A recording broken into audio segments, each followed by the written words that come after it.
विधानसभा के चुनाव अभी एक साल की दूरी पे है, लेकिन पार्टियों ने कमर कसना अभी से ही शुरू कर दिया है। इसकी शुरुआत हुई है प्रदेश अध्यक्ष पार्टी के चेहरा बदलकर। यहाँ हर पार्टियों ने अपने हिसाब से प्रयोग किए। बीजेपी जहां कुशवाहा के नेता के रूप में उभरे सम्राट चौधरी को हटाकर दिलीप जायसवाल के कंधे पर सौंप दिया है, वहीं नीतीश कुमार ने भी अपने संजय झा के कंधे पर जिम्मेवारी सौंपी। दूसरी तरफ राजद की कमान एक बार फिर से तेजस्वी यादव के हाथों में ही रहेगी। पार्टी सुप्रीमो लालू यादव ने अधिकांश रूप से इसकी पुष्टि कर दी है। कांग्रेस भी अभी तक अनिर्णय स्थिति में है। क्या लोकसभा चुनाव में बड़ी हार के बाद अखिलेश प्रसाद के नेतृत्व में बिहार में चुनाव आगे लड़ेगी या कन्हैया या पप्पू यादव को बैकडोर से एंट्री होगी? इस पर फिलहाल पार्टी की कोई नेता बोलने को तैयार नहीं।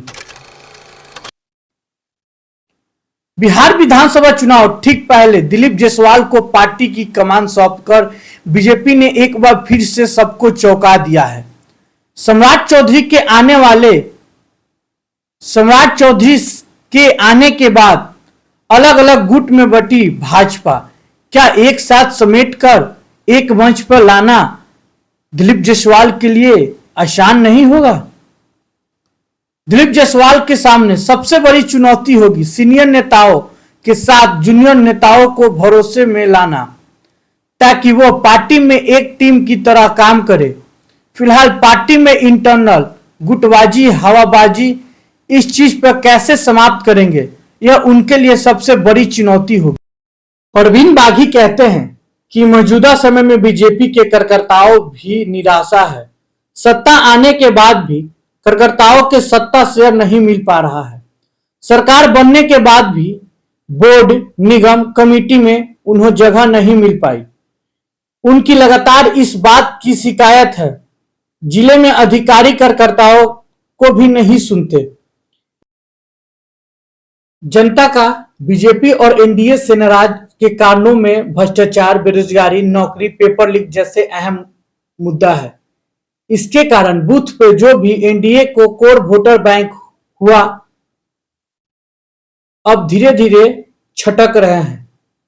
ऐसे में सरकार गठबंधन के बीच संचाल स्थिति करना और अपने नाराज वोटरों को मनाना भी दिलीप जायसवाल के लिए अहम चुनौती होगी। पॉलिटिकल एक्सपर्ट के माने तो सम्राट चौधरी को लालू यादव सीधा अटैक कर रहे थे।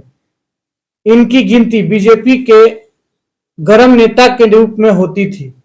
जब दिलीप जायसवाल ने उन्हें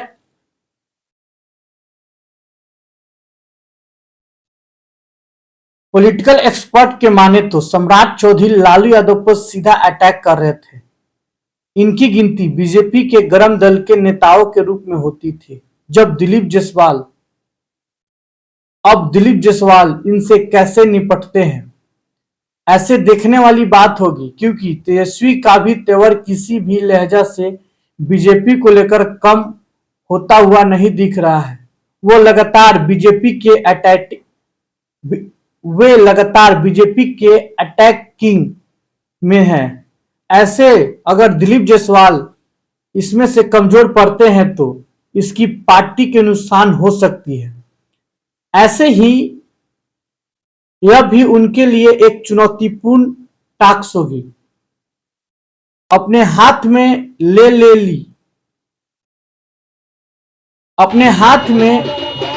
ली थी, तब यह माना जा रहा था कि वो पहले आरसीपी सिंह या ललन सिंह के बाद अब नीतीश सरकार का साथ संगठन में भी खुद दिखेंगे। लेकिन उन्होंने संजय झा को भी राष्ट्रीय कार्यकारिणी अध्यक्ष बनाकर एक बार फिर से सबको चौंकाया। संगठन के स्तर पर जब नीतीश कुमार के बाद संजय झा स्थान दूसरे नंबर का है, लेकिन चुनाव से पहले मिल गई यह जिम्मेवारी उनके लिए भी आसान नहीं होगा।